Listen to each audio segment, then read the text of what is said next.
Am I the a-hole stories? Am I the a-hole for letting loose on my mom, because she believes she didn't parentify me? I'm a 31 male with one sister, 20. Our mom made it pretty clear that she didn't really want us. It was my dad who mainly did everything for me.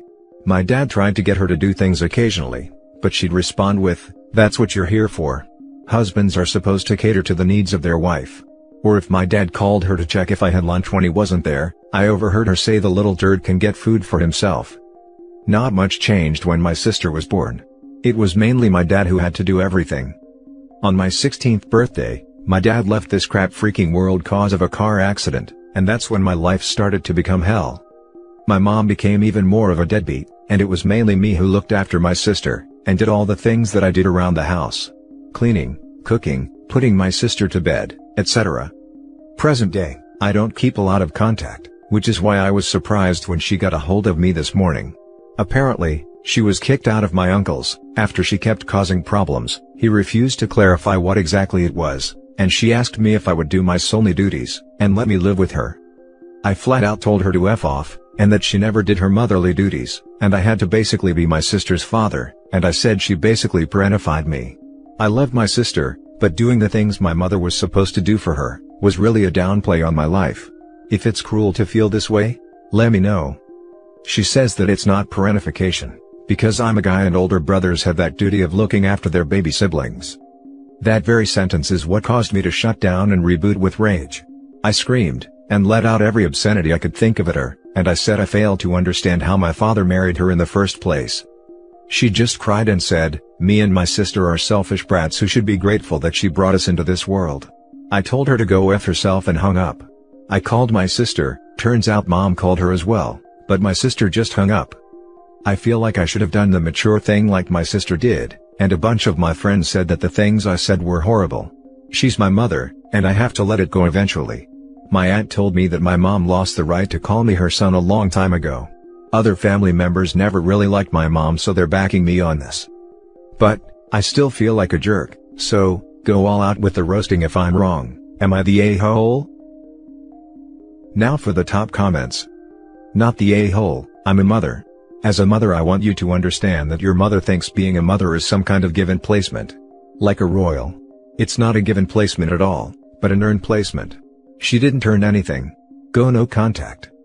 And people who tell other people, it's family, you'll have to forgive them someday, have no concept of what a bad or toxic family member is. Subjecting yourself to someone because they share DNA, is not required. I bet letting loose on her felt good. Another thing that may help is to write it all down. You can send it to her if you want, or never send it. Sometimes it's just therapeutic to put it in print. Love your sister and have a good life. I want to overhear OP say, the little turd, can get housing for herself. Not the a-hole.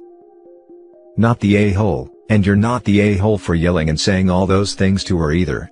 She needed to hear those words. Your mother really should have never had children, and it sounds like she never actually wanted children, which isn't yours or your sister's faults. All your family said that you weren't the a-hole because they know how your mother is. Why did OP's friends say that he was cruel? He just said the truth, and after so long, and so much entitlement, it's no wonder he yelled. That very sentence is what caused me to shut down and reboot with rage.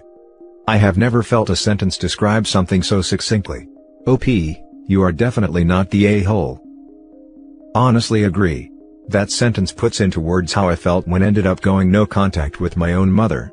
3 days of her screaming down the phone at me, plus texting battles in between calls, because she didn't like that I had a different plan for my wedding than she originally discussed with me. Even then, I gave her a second chance and laid down about 3 ground rules for going out to lunch with me. She broke all 3 in the first 5 minutes, literally. Now for the next story. Am I the a-hole for not letting my stepsister and her family stay with me in the short term? To make a long story short, my mom got married a year and a half ago. Her husband has a daughter a year older than me who is married with kids. She and her husband were moving to my city for his job in November, and had a place lined up. Turns out they were doing a private thing, kind of like Airbnb, and were conned out of the rent for the place. They called her dad to ask for help, and he suggested that they should ask me. She and I have no communication, so he gave her my number and he called me first to give me a heads up. I said no when he asked. Then she called and asked, and I said no again. To say they weren't happy was an understatement. My mom got involved, and said a couple of weeks wouldn't have hurt. Her husband was the one who did the most communication with me about the whole thing. He said I was turning my back on family, how could I leave my own sister and nieces on the street, etc. I rolled my eyes, which he couldn't see, and I told him I did not feel comfortable opening my home at this time. The truth is, I do not see this girl or her family as anything to me. We are both adults. We met twice in our lives. We have never talked outside of those 2 times. They are strangers to me, not family, and my mom's husband is not family either. He's just my mom's husband. I only had stepsister in the title, because my mom's husband's daughter is just going to make the title long as hell. My fiancé was glad I didn't want them to stay too, but he would have been fine with it if I had felt differently. I need to know if I'm the a-hole though. My mom isn't pissed, but she's upset I turned them down. And she's who I care about most in this. Am I the a-hole? Now for the comments. Not the a-hole. You've met twice. She's a stranger. Op and the stepsister met twice, she's a stranger, and there's a freaking pandemic going on. Bringing a whole family unit into OP's home is such a bad idea all around. Not the a-hole. Not the a-hole, it was pretty bold of them to try using the family card on you, when you literally are strangers. I wouldn't feel comfortable having them in my place either, nor would I claim them as family. Not the a-hole, you don't know this person at all. Why doesn't she move in with her dad? Or, just find an apartment in town? It can't take more than a week to find a place.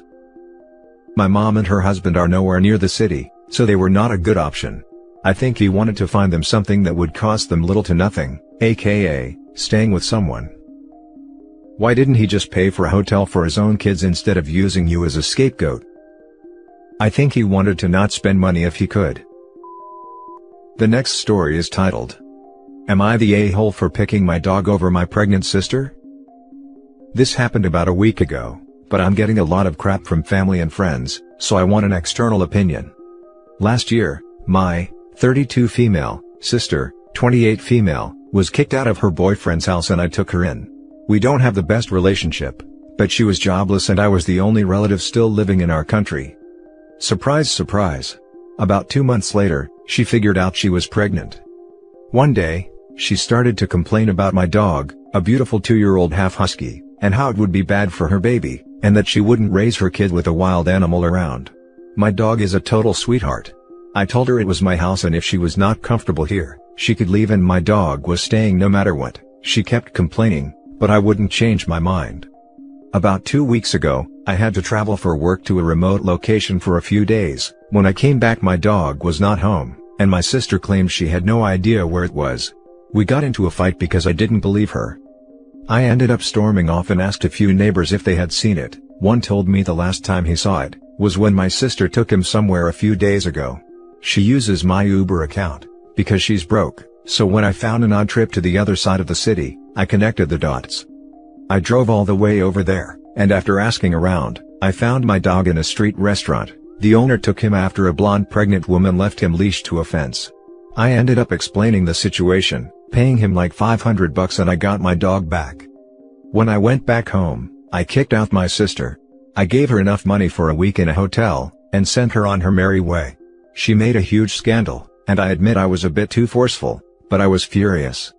She called all my family and friends, and they're all telling me I'm an a-hole for picking my dog over my sister, and that I should take her back, that I should value that unborn baby more than a silly animal. I think my dog is more important, and what my sister did is unforgivable, but I'll accept your judgment. Now for the top comments. Not the a-hole. You didn't choose the dog over your sister. She stole from you, and you discovered she couldn't be trusted to live in your house. She got herself kicked out. That silly animal is your responsibility, your sister's unborn baby is not. I can't upvote this enough. The dog was there in the house prior to the sister moving in. That's not her house. You can't make rules for a house you don't own. Plain and simple. Or lease, when someone does you a favor, you don't crap on their carpet, you stay out of the way, and thank the stars and moon someone helped you. Not the a-hole. I've rewritten this so many times, I'm so angry. She's a monster. Never let her near your dog again. I would never forgive anyone if they did that to my dog. I can't believe she's going to raise a child, poor kid. I know, right? I don't know how OP managed to refrain from doing far worse things than just kicking her out, 'cause I'm seeing red just reading this. Not the a-hole. She got way more than she deserved from you, OP. Not the a-hole, not the a-hole, not the a-hole. Dude.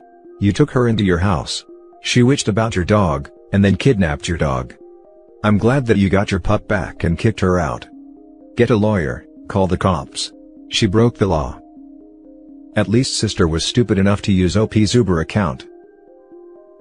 Update. After reading all your comments, I feel better with my decision. I'll try to answer some questions, but I can't read all the comments. I'm sorry if I missed something. 1. I left my dog with my sister, because I never thought she would do something like this. She was complaining, and that should have been a huge red flag, but she complains about many things and never do anything else. I just thought it was something she'd forget about in a few weeks. I didn't leave her in charge of my pet, in the sense that she didn't need to do anything for it. I have an automatic feeder, and my backyard is big enough for it to go without walkies for a few days. 2. I live in a country where animal protection laws are almost non-existent. It would have been a hassle to get my lawyer to convince the police to get involved. Blame me for not using the proper legal channels, but I just wanted my dog back as soon as possible. I was really lucky my sister was dumb enough to take an Uber, or I probably would have never found my dog.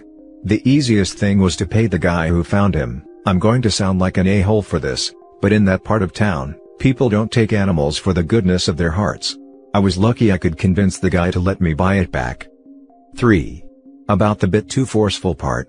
I mean, I was furious and screamed like a mad woman. She was hysterical too. The neighbors got involved and supported me, and I ended up throwing her the money for the hotel through the taxi window. I'm pretty sure I scared the hell out of the driver. 4. I gave her money because even if I was mad, it felt wrong to throw someone pregnant to the streets with only her clothes and cell phone. At least the money would be enough for her not to starve for a few days, until she gets help from someone else. 5. She's not ever living with me again. I'm going no contact with everyone who sided with her. Yes, I explained my points of view, but I come from a very conservative family that values human life above all. I've been drilled this in my head my whole life, so it was hard to know if I was making the right choice, which now seems obvious. 6.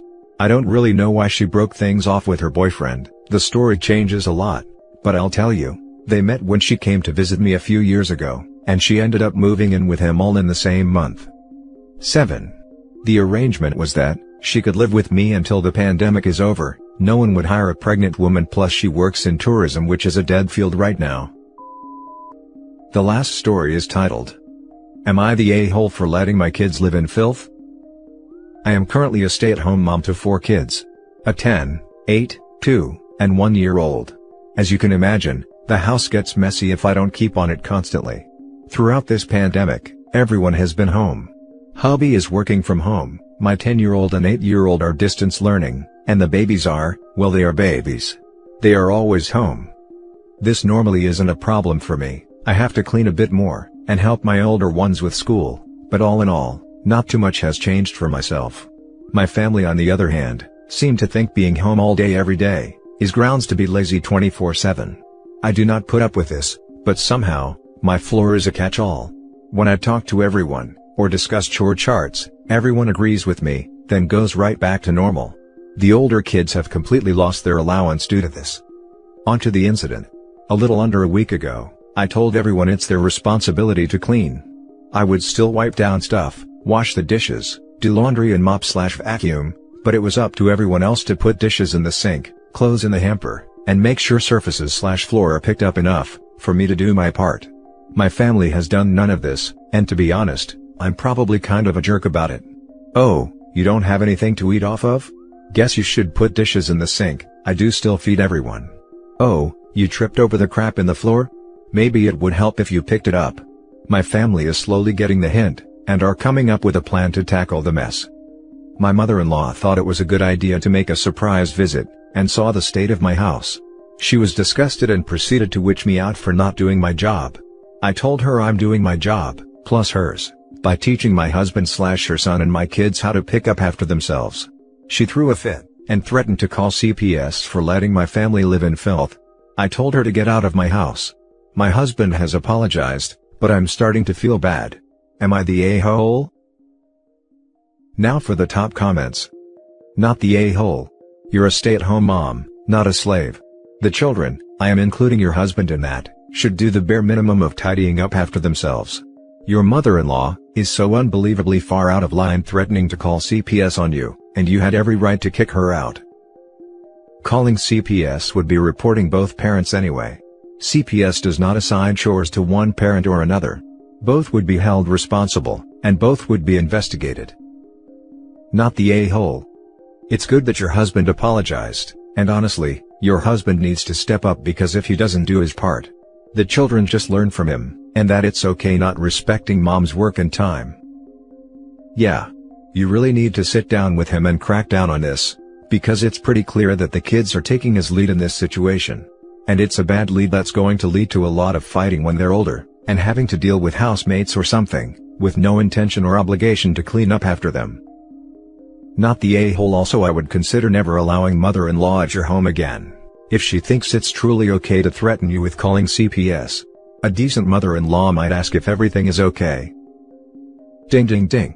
Someone who wants to call CPS as a first action is not okay. What was she going to say? My dear son is home all day, but his wife doesn't clean enough? She should be apologizing to OP if she wants to visit ever again. Not the a-hole. And that's it for this video, guys. If you have thoughts to share, leave a comment below. Don't forget to hit like and subscribe if you like this content. I'll catch you in the next one. Good day, everyone.